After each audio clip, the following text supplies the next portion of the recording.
Oke, kita mulai market review kita ya hari ini ya. Ini hari ini mungkin masih masih kurang lebih sama lah ya. Kalau teman-teman lihat dari indeks harga saham gabungan, ya udah dia sudah punya apa namanya berpeluang untuk retest ke bawah.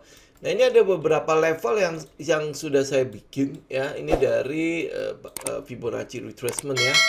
Jadi kalau misalnya dia retrace ya paling ke sekitar 6.730 ya.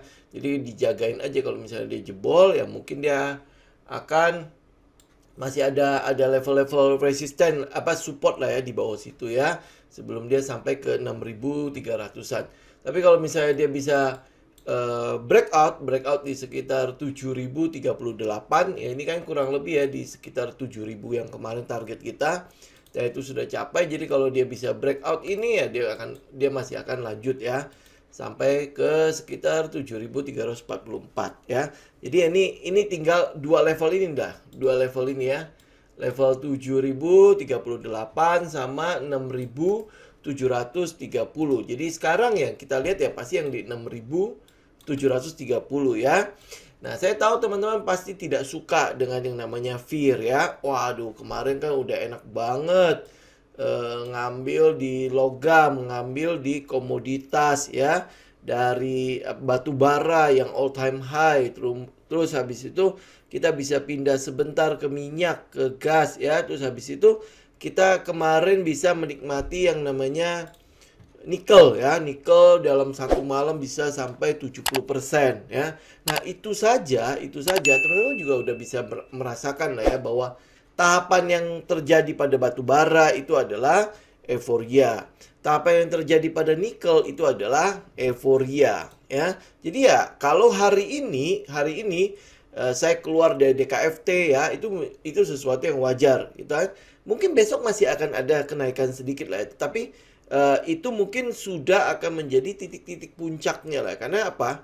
Kita tahu bahwa harga komoditas seperti batu bara itu kan sesuatu yang agak-agak aneh ya kalau sampai 440 ya bahkan sampai ke atasnya lagi. Nah, gimana kira-kira nasib dari subsidi nanti ya APBN, apalagi minyak kan sekarang udah di 120 lebih nih ya minyak, sedangkan di APBN cuma 68 US dollar. Itu kan udah jauh banget ya, jauh banget tingginya.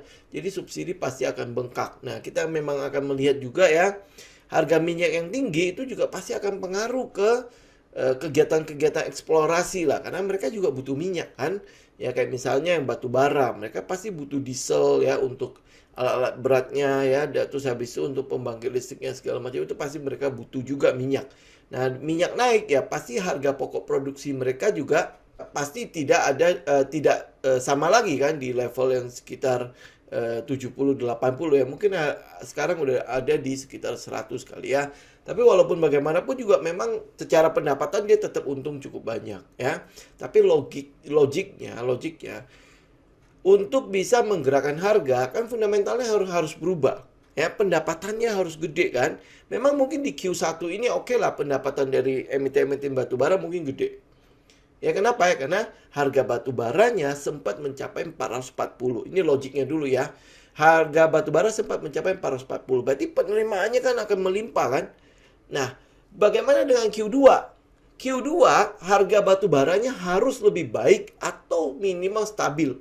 Baru dia bisa mendapatkan pendapatan yang jauh lebih baik daripada Q1 ini. Dia di kuartal 1 ini. Kalau enggak ya berarti dia akan turun. Nah, dengan penurunan pendapatan otomatis harga akan menyesuaikan diri kan? Ya kan? Nah, jadi tidak selamanya loh ya. Harga tinggi dia akan tinggi terus. Jadi akan ada waktu untuk koreksi. Jadi ya teman-teman juga mesti perhatikan. Nah, kebetulan banget ya. Kebetulan banget pada saat harga batu bara lagi tinggi-tingginya, keluar satu sentimen yang cukup negatif untuk batu bara, yaitu akan dikenakan royalti sekitar 20% kalau tidak salah ya. 20% kepada perusahaan-perusahaan batu bara. Jadi mungkin itu akan akhirnya menjadi trigger untuk terjadinya koreksi pada saham-saham emiten-emiten batu bara. Udah, itu cukup jelas ya. Nah, terus kemudian hari ini kita melihat nikel. Ya, nikel tiba-tiba melonjak sampai segitu tingginya. Hari ini kan hampir boleh memang semua apa namanya emiten-emiten yang berhubungan nikel itu kan hampir gap up kan. Teman-teman lihat, bisa lihat Antam, Inco, DKFT. Yang mungkin yang tidak merespon itu adalah Harum ya, karena memang dia pergerakannya udah cukup tinggi kan. Ya. Nah, yang lain tuh semua merespon dengan gap up. Ya, dengan gap up. Nah, oleh sebab itu mungkin yang kita akan lihat ke depannya ya, mungkin yang besok lah ya, mungkin akan ada penyesuaian ya, ada titik keseimbangan baru pada emiten-emiten nikel lagi. Jadi ya kalau teman-teman masih kejar itu nikel, bahkan tadi pagi di grup tele aja saya udah itu kan, udah kasih minimal warning lah ya, kalau teman-teman kejar itu udah pasti teman-teman mungkin akan dapat ya setengah-enggaknya mungkin di pucuk-pucuk gitu ya. Nah, kita nggak tahu juga besok apakah akan lanjut atau enggak. Nah, ini ada informasi nikel LME malah suspend karena lonjakannya saking tingginya ya. Itu lonjakan yang paling tinggi sepanjang sejarah kali ya, sampai 70%. Teman-teman kalau lihat dari chartnya nikel ya, ini sampai nih ya, kemarin itu sampai berapa, 70,25%. Hari ini masih lanjut lagi sampai ke berapa ini? Sampai ke paling tingginya itu di sekitar ya 5.600 lebih. Itu kan jauh banget ya. Hari ini aja kalau misalnya dia sampai di atas aja, ini berarti udah ada tambahan berapa persen lagi nih. Ya, sudah ada tambahan hampir 48%. Jadi totalnya itu berarti udah sekitar 100%. Coba bayangin dalam 2 hari kenaikan 100%. Ya, di mana lagi? Ya, kalau teman-teman lihat di nickel spot, yang spotnya ya. Nah, ini masih di sekitar 61.000 lebih. Ini yang spot loh ya, ini harga spot. Kalau tadi futures ya. Nah, ini kayak gini aja ya. Paling ya teman-teman juga pasti udah mulai aware lah ya, bahwa kita mungkin ada di sekitar fase-fase di mana yang kita sebut sebagai euforia itu terjadi ya. Euforianya. Ya, kenapa kita bisa bilang euforia? Teman-teman coba lihat ya. Ini candle gede kan? Gede banget ya, benar gak? Bodinya besar banget. Momentumnya gede juga dong, ya. Nah, kalau momentumnya gede, harusnya volumenya juga ikut dong. Ini enggak, ini jadinya anomali. Gitu? Ya, anomali. Nah, hari ini momentumnya naik lagi, tapi volumenya belum ada nih. Ya, itu tinggal teman-teman update aja ya. Seperti apa ya. Spot berarti harga pembelian langsung. Kalau futures itu berarti yang kontrak berjangka buat kedepannya seperti apa harganya. Oke, nah ini aja udah bisa memberikan kepada kita sebuah indikasi lah ya. Kalau teman-teman masih berpikir untuk masuk ke dalam emiten-emiten yang berhubungan dengan nikel, ya siap-siap kita bilang ya, nyangkut di atas. Ya, oke. Nah, itu kayak gini udah pasti kita hindari. Nah, boleh. Oke, sekarang kita balik lagi ke komposit kita ya. Lalu kalau begini, ya, kalau sudah begini, mana dong yang harus kita kejar ya? Batu bara udah nggak boleh masuk ya, artinya ya kita udah ngajak teman-teman masuk ke batu bara udah dari kapan gitu ya. Itu udah waktunya keluar, baru teman-teman berkerumun. Nikel kita udah dari hari Sabtu ya kita sempat bahas ya.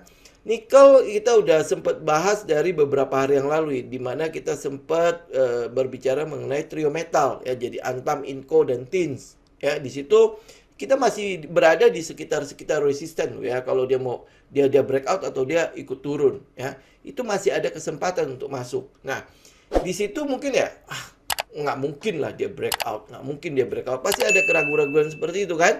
Nah, ternyata dia breakout. Pada saat saham itu lagi jalan, itu kan kayak teman-teman ya, sukanya kan adalah ini truk lagi ngebut kenceng nih, coba diberhentiin lah.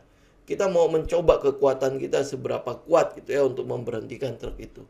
Ya. Nah, kalau truk lagi kenceng, kira-kira berapa persen kita bisa selamat dari menyetop itu? Kan hampir boleh bilang mustahil ya. Betul ya? Nah, pada saat dia masuk ke dalam rest area, itu saat-saat dimana kita naik dong. Bukan pada saat dia sedang berjalan ya. Nah, itu kurang lebih ya. Kalau kita mau melakukan trading harusnya seperti itu. Bukan malah di tengah tol itu menghadang ya mobil-mobil itu untuk berhenti baru kita naik. Ya itu kalau dia bisa berhenti, kalau dia nggak bisa berhenti ya wis, berarti kan teman-teman pasti kegilas ya. Betul ya? Atau enggak, paling naik ya, naik udah dengan bonyok-bonyoknya ya, dia jalan sebentar berhenti, teman-teman mungkin cuman ya, akhirnya dapat cuma berapa persen toh, ya. Oke. Nah, sekarang kalau udah lihat kayak gitu, energi mungkin udah mulai ya.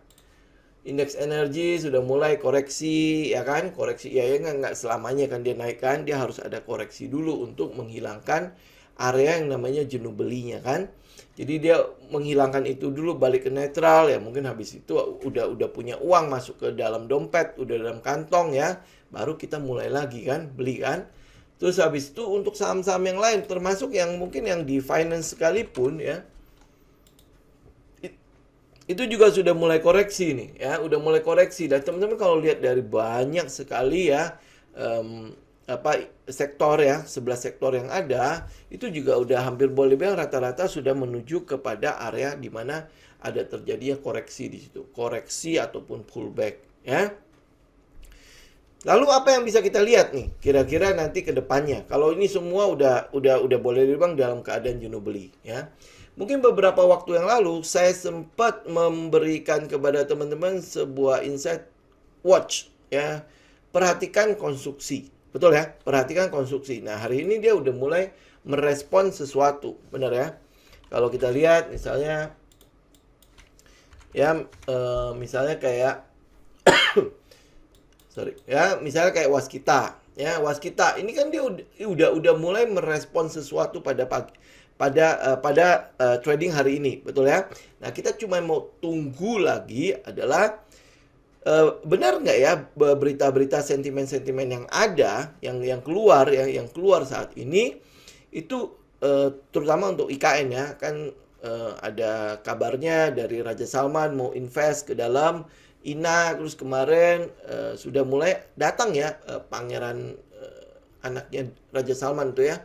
Nah, dia mau melakukan investasi di INA ya untuk proyek ibu kota negara. Nah, apakah ini sentimen-sentimen ini akan terus bergulir nggak ya? Akan terus memanas nggak ya? Jadi oleh sebab itu ya sekarang waktunya teman-teman juga udah mulai memperhatikan ya, udah boleh lebih serius lagi memperhatikan konstruksi. Ya nih misalnya kayak PTPP, ini kan mungkin udah hampir seperti double bottom kan di bawah sini ya. Ini saya buang ini biar teman-teman bisa lihat nih. Ya, nih ya. Ini kalau misalnya di double bottom, ya double bottom, kalau misalnya saya nggak main di buy on weakness gitu ya. Ya udah ini kan ada trendline tuh di atas. Nah, tunggu dia break, nah teman-teman ikut. Ya, tetapi ini udah mulai diperhatikan. Kenapa? Karena kita selalu mencoba untuk mengambil ya trend yang kira-kira dia udah baru akan mulai jalan atau seenggak-enggaknya baru start jalan, bukan pada saat dia sudah lari kenceng di atas gitu baru kita jalan ya. Ingat ya TMA, konsepnya TMA, trendnya ada, tujuannya ada, kemudian kita tinggal pilih-pilih emiten. Ya, jadi kalau trendnya baru mulai memanaskan mesin, memilih kendaraannya lebih banyak. Ya, lebih banyak yang bisa kita pilih termasuk dalam hal memilih sopir maupun keneknya. Ya. Nah, habis itu kita tinggal update momentumnya, update katalisnya, update sentimennya. Ya, dan sembari kita mengupdate itu, kita siapkan arahnya, kita siapkan petanya, kita siapkan trading plan-nya. Kita mau kemana-mana aja sih. Gitu ya, dia akan berlaku seperti apa. Misalnya contoh kayak PTPP. Saya mau buy on weakness nih. Nah, kalau teman-teman buy on weakness berarti resikonya di mana? Stop loss-nya di mana ya? Oke, nanti kalau misalnya dia sudah mulai melakukan konfirmasi lagi, nanti mungkin dia break trend line, saya mau masuk lagi misalnya. Ya, saya mau average up untuk pada saat dia konfirmasi dia break trend line misalnya ya. Nah, itu teman-teman udah punya planning semuanya, udah punya persiapan semuanya. Jadi nanti jangan sampai kayak wah, batu bara sampai 440 ini all time high tertinggi sepanjang sejarah. Baru cepet-cepet besok ya langsung nongkrong di laptop ya, terus habis itu tinggal lihat ya live trade. Oke, gue beli ini, tahu-taunya di puncak. Ternyata belinya di puncak. Ya, jangan sampai juga kayak nikel. Waduh, nikel ya dalam semalam dia naik 70%. Hari ini langsung duduk. Ternyata gap up. Gap up kita buka posisi nggak keambil terus langsung di apa tuh namanya? Langsung dinaikin HK. Pek. Ya, begitu HK dia udah selesai kenaikannya. Ya udah selesai kenaikannya, mulai turun lagi. Ya, jadi jangan seperti itu. Kita udah mencoba untuk memberikan kepada teman-teman sebuah konsep kan. Jadi udah lakukan persiapan. Jadi bahkan untuk yang si ibu kota negara ini kita udah mention ini udah cukup lama ya, tinggal perhatikan kalau memang dia udah di area-area sekitar support, colek karakter kita. Ini buy on weakness nggak ya? Gue cocok nggak ya untuk buy on weakness ya? Kalau enggak ya udah berarti di mana gue harus tunggu. Jadi udah punya persiapannya. Ya, satu lagi adalah Wika. Ya, ini Wika. Ini juga udah dibawa kan. Nah, cuman ya kita tinggal konfirmasi aja, bolak-balik konfirmasi aja. Ini kan memang kan kalau udah terkonfirmasi kita tinggal reaksi. Kalau sesuai dengan plan kita, ya udah tinggal kita reaksi. Ini misalnya contoh nih kayak Wika. Wika berarti buy on weakness kan? Ya kan? Nah, ini tipikal saya nggak ya? Buy on weakness nggak ya? Nah, kalau saya mau buy on weakness, oke, berapa yang saya buy di sini? Nanti kalau dia konfirmasi dia breakout ya, atau nanti dia konfirmasi dia mulai jalan, set apa sentimen-sentimen katalis-katalis yang ada mulai menguatkan pergerakan dari trend ini, ya di mana gue harus masuk lagi. Oke? Ya. Nah, habis itu yang kedua di properti. Ya, properti sendiri teman-teman juga lihat ya. Ini Mas, walaupun sebenarnya sektornya udah dipisahin. Konstruksi sama properti sektornya sudah dipisahin, tapi pergerakannya masih seakan-akan satu sektor. Nggak tahu juga ya apa namanya sentimen yang mendasari mereka tetap berjalan seperti waktu sektoral yang lama ya. Karena waktu sektoral yang lama konstruksi dan properti kan satu sektor. Ya. Nah, teman-teman juga bisa lihat yang properti bahkan hari ini volume-volumenya juga udah besar, volume-volumenya gede. Jadi kalau kita lihat dari saham-saham properti pilihannya kita lah ya, jadi ini kendaraan-kendaraan yang masih bagus, yang sopirnya juga cukup sopan dalam hal mengendarai kendaraannya ya. Kita ada SMRA, CTRA, BSDE, ya kan? Ini kalau teman-teman lihat yang SMRA, ini kayak double bottom ya di sini ya. Ya, double bottom ya. Ini ada volume yang cukup besar ya. Jadi kita hampir boleh dibilang untuk keadaan ini ya, ini kalau untuk sekarang ya. Untuk sekarang kita melihat stopping volumenya udah mulai nongol. Kenapa kita bilang itu nongol? Karena ini adalah volume terbesar setelah berapa ya? Setelah dari bulan Oktober. Ya, betul ya. Dari Oktober sampai hari ini itu adalah volume terbesarnya. Ya. Nah, teman-teman, gue belum tentu nih ya, belum tentu ini akan naik. Oke, ya udah tunggu breakout. Ya, break the trend ya teman-teman baru ikut. Kalau nggak cocok ya dengan yang namanya buy on weakness ya, berarti udah tinggal buy on breakout atau buy on pullback. Nanti dia breakout pullback ya baru teman-teman buy. Ya tinggal udah siapkan dari sekarang ya. Ini SMRA. Kemudian CTRA ini mungkin kenaikannya lumayan tinggi ya CTRA ya. Nah, ini kan sampai plafon lagi nih. Ya, plafon, tapi volumenya juga besar sama. Cuman dia nggak break. Ya, tinggal kita pilihan kita nih. Ini dikit lagi break. Ya, dikit lagi break ya. Berarti apakah besok ini ada peluang nggak ya kalau misalnya saya koleksi CTRA atau jangan-jangan dia juga koreksi. Ya, jadi udah tinggal persiapkan trading plan-nya ya. Nah, habis itu BSDE. Ya, BSDE juga plafon nih. Ya, nah apakah dia akan break nggak? Ya, tinggal bikin support resistennya. Ini juga adalah volume yang tinggi ya, volume yang besar setelah Oktober juga. Ya kan? Nah, jadi ini apakah ini juga double bottom-nya? Ini bottom, ini bottom lagi. Ya, memang di area-area di sekitar support ya, support yang pernah dites di sini nih. Lihat nggak? Ini supportnya. Nah, kita udah tinggal update aja momentumnya, update katalisnya. Oke? Ya, nah saham-saham yang lain mungkin ya udah tinggal ikutin trend ya. Misalnya contoh kayak Astra International itu udah tinggal ikutin aja ya. Mungkin ya orang-orang udah mulai price in untuk si dividends ya. Tapi ini gap up ya, teman-teman juga boleh berhati-hati lah karena ada gap ya. Biasanya secara psikologi ya orang juga mulai agak was-was ya, walaupun gap ini belum tentu akan ditutupi segera. Siapa tahu dia akan sampai ke target sekitar di 6.900 7.000 baru mulai tutupin gap. Siapa tahu kan? Ya mungkin dia udah keluar dividends-nya ya, hari dividends ya, cum-date dividends baru dia turun. Siapa tahu kan? Udah tinggal trailing stop aja kalau misalnya untuk Astra International. Nah, untuk saham-saham yang lain ya kita kayak misalnya Antam, Inco, sebenarnya itu udah area-area yang teman-teman kalau misalnya mau ikutin trend udah tinggal hold aja ya. Atau misalnya kalau dia udah kena trailing stop ya keluar dulu, nanti kita tinggal lihat di bawah. Ini kan ya ini kan gap up nih gara-gara si komoditas nikelnya sampai begitu tingginya ya.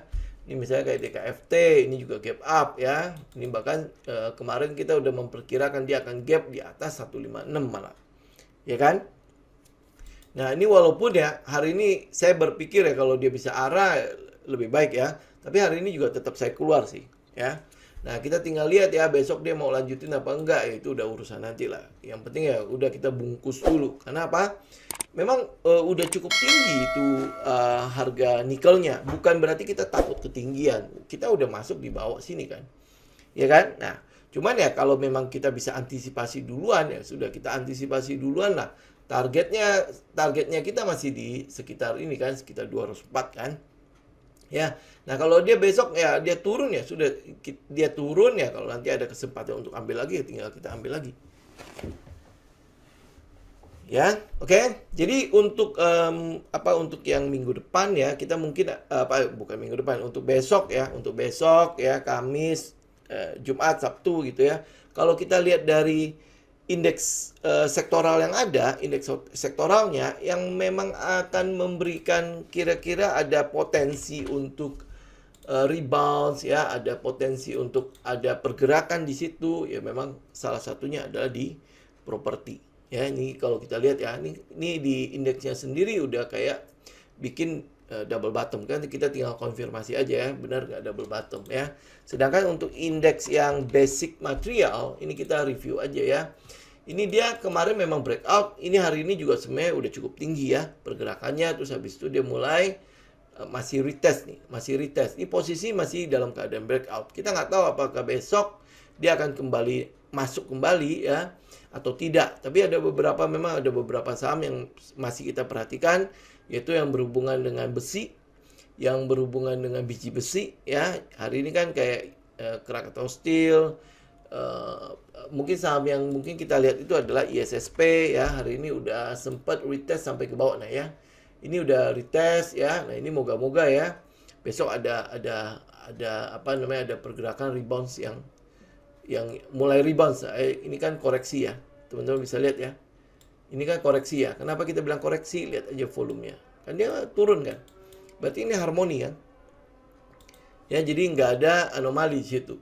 Jadi kita tinggal menunggu aja nih 434 ini cukup kuat nggak untuk nahannya. Kalau dia cukup kuat ya ini udah tinggal ngelanjutin trend lagi. Kenapa dia ngelanjutin trend? Karena dia kan udah breakout dari trend line ini, retest ya. Terus habis itu udah mulai mengalami kenaikan. Jadi yang ini cuma koreksi doang. Nah, hari ini juga ada pergerakan di Krakatau Steel. Kalau untuk Krakatau Steel ya, ini mungkin yang untuk saat ini kita masih agak menghindari ya. Kenapa? Karena ancaman di Krakatau Steel masih ada, yaitu proyeknya itu loh, proyek yang POSCO ya, PASCO atau POSCO gitu ya. Bacanya gimana tuh ya?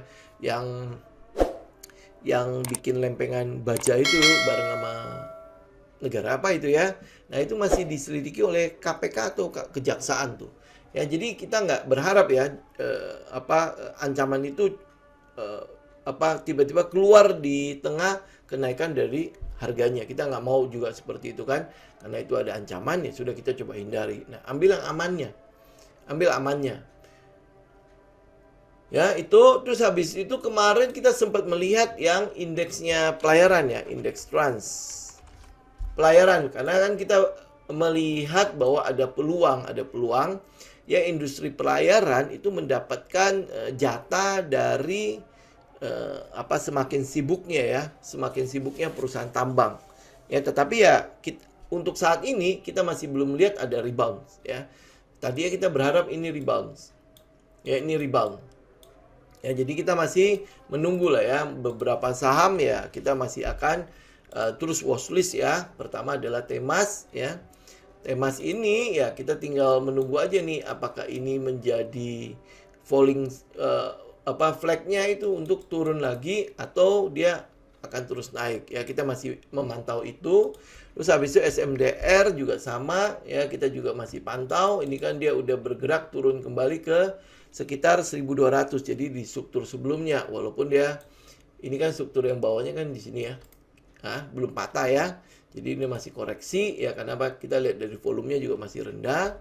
Terus ada PSSI di situ ya, ini juga udah mulai koreksi ke arah ini. Kalau saya ambil trendline yang pendek ini yang minornya itu ada di sekitar itu. Kalau lihat dari strukturnya ada di sekitar 444 ya. Jadi teman-teman masih bisa perhatikan. Kemudian ada Nelly. Ya, Nelly juga ada di bawah nih. Ini ya. Jadi ya kita masih memperhatikan itu. Ya, jadi respon kita belum ada nih. Jadi kita masih memperhatikan, kalau dia keluar trigger, ya baru kita mulai bereaksi. Tapi seenggaknya teman-teman udah tahu ya, yang kita mulai perhatikan mungkin yang di Rabu sampai ke hari Jumat itu adalah yang properti, konstruksi, dan yang pelayaran ini ya, yang pelayaran. Jadi tiga sektor ini teman-teman tinggal persiapkan gitu loh. Jadi bagaimana trading plan-nya, bagaimana karakter teman-teman, sesuaikan ya. Terus habis itu ya saya mau ngambil yang mana, pilih-pilih kendaraan dari sekarang, mumpung pergerakan dari tiga sektor ini itu masih cukup early lah ya, cukup awal gitu, yang masih membutuhkan konfirmasi sebenarnya ya. Kalau teman-teman ambil sekarang ya, kita sifatnya lebih ke arah spekulatif buy ya. Spekulatif buy dalam hal merespon katalis yang ada ya. Katalis IKN itu kan udah mulai memanas nih, terutama setelah kunjungan Menteri Luhut ke Arab Saudi ya. Ya, jadi ya kita tinggal lihat ya bagaimana perkembangannya. Terus habis itu yang properti juga sama ya, properti konstruksi ya, mereka naiknya cukup bareng ya. Kemudian yang ketiga adalah pelayaran ya. Pelayaran ini juga merespon dari kegiatan perusahaan-perusahaan tambang. Oke ya, kalau tidak ada ya, saya cukupkan untuk market review kita hari ini ya. Jadi untuk Selasa, untuk minggu depan ya, untuk minggu ini, sisa minggu ini, teman-teman ya lebih bersifat konservatif aja dulu ya. Konservatif, lihat ya bagaimana teknikalnya. Kita mungkin lihat energi ini sedang koreksi, komoditas ini sedang koreksi ya. Jadi ya udah ngambil peluang-peluang di tempat-tempat lain gitu. Misalnya yang tadi kita sebutkan, ada di properti kah, ada di konstruksi kah ya, atau mungkin watchlist pelayaran. Kalau udah sesuai dengan setup kita, udah sesuai dengan trading plan kita, ya reaksi. Tapi kalau enggak, ya lebih baik nggak apa-apa, kita tunggu konfirmasi saja ya baru kita masuk. Ya seperti itu ya teman-teman ya. Semoga insight ini cukup bermanfaat. Kita akan ketemu lagi nanti di hari Kamis mendatang ya. Oke, thank you teman-teman. Salam tim.